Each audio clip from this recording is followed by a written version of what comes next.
Hi friends, అందరికీ నమస్కారం. మాకున్న ఇగో ఈ 2 ఎకరాల పొలాన్ని మేమైతే చేత్తోని కోస్తున్నాం. చూస్తున్నారు కదా. సో ఈ పొలాన్ని ప్లీజ్ ఇగో ఇట్లా కోసి చిన్న చిన్న కుప్పలు చేసి అలా ఇగో అట్లా ఒక పెద్ద కుప్ప పెట్టి మళ్ళీ దాన్ని నూరి వడ్లు అయితే తీస్తున్నాం ఫ్రెండ్స్. ఈ 2 ఎకరాలను మేమైతే కమ్సే కమ్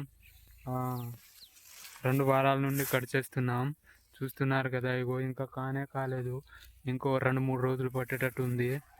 సో మా సైడ్ అయితే వరి కోత మిషన్లు బాగా రేట్లు చెప్తున్నారు, ఇంకా రావట్లేదు, లోపలికి ఉందని అట్లా అసలు కటింగ్కు రావట్లేదు. అందుకే మేము చేత్తోని అలా 8 days నుండి కోస్తున్నాం. ఇంకా కాలేదు ఫ్రెండ్స్. ఇట్లా చిన్న చిన్న కుప్పలు పెట్టి మళ్ళీ అట్లా పెద్ద కుప్ప పెట్టి కోస్తున్నాం. 8 weeks నుండి ఇట్లానే కోస్తున్నాం. కోసి మా చేతులన్నీ పుండొచ్చాయి. అయినా కానీ కోస్తూనే ఉన్నాం, ఎందుకంటే పండించిన పంటను వేస్ట్ చేయడం మాకు ఇష్టం లేదు కాబట్టి. సో దేశానికి మా వంతు సాయం మేము అందించాలి కాబట్టి. సో ఫ్రెండ్స్, మీ వంతుగా మీరు చిన్న హెల్ప్ చేయండి. ఈ వీడియోని సోను సూద్ గారికి, అలాగే యాక్టర్ రాఘవ లారెన్స్ గారికి, ఇలా పెద్ద హెల్ప్ చేసే వారికి, హర్ష సాయి గారికి ఈ వీడియోని ట్యాగ్ చేయండి. వాళ్ళకు రీచ్ అయ్యేలా షేర్, లైక్ చేయండి.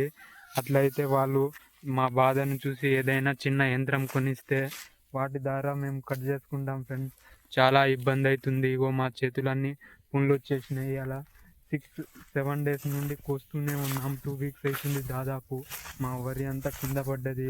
అదే మిషన్లు కనుక మా సైడ్ ఉంటే తొందరగా కోసేటోళ్ళం.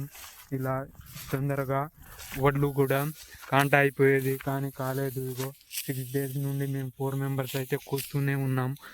కోసి చేతులన్నీ పుండ్లైనాయి. సో ప్లీజ్ ఫ్రెండ్స్, మీరు కొంచెం హెల్ప్ చేసి ఈ వీడియోని పెద్దవాళ్ళకు, మన అగ్రికల్చర్ మినిస్టర్ గారికి, హర్ష సాయి అన్నకి, సోను సూద్ అన్నకి, అలాగే యాక్టర్ రాఘవ లారెన్స్ సార్కి, వాళ్ళకి కానీ ఈ వీడియో ట్యాగ్ చేశారనుకో, వాళ్ళు మా బాధను చూసి ఏదైనా చిన్న యంత్రాంగం ఇప్పిస్తే దాని ద్వారా కోసుకుంటాం ఫ్రెండ్స్. సో మాకు ఇంత ప్రాబ్లం, ఇంత ఘోరమైన పరిస్థితి ఉండదు. సో ప్లీజ్ మీరు ఈ వీడియోని వాళ్ళ ద్వారా చేరే వరకు ట్యాగ్ చేస్తూ ఉండండి ఫ్రెండ్స్. ఇంకా వీటిని మేము కుప్పగా పెట్టి నూరి దంచి ఆ వడ్లను అయితే మేము బయటికి తీసి తర్వాత దాన్ని బియ్యానికి పంపి అమ్మాలి. సో చాలా పెద్ద ఇబ్బంది అవుతుంది ఫ్రెండ్స్. మాలాంటి సన్నకారు రైతులకు ఒక చిన్న యంత్రాలు ఉంటే వాటి ద్వారా కోసుకోవచ్చు. మాకున్న ఈ 2 ఎకరాల పొలం మేమంతా చేత్తోనే కోసాం ఫ్రెండ్స్. కోసి కూడా అక్కడ ఒక పెద్ద కుప్ప పెట్టాం. సో చాలా ఇబ్బంది అవుతుంది ఫ్రెండ్స్. సో మీ వంతుగా మీరు ప్లీజ్ ఈ వీడియోని వాళ్ళకు షేర్ చేయండి. So thank you friends. ఇంకా కోసేది ఉంది, లేకపోతే లేట్ అవుతుంది.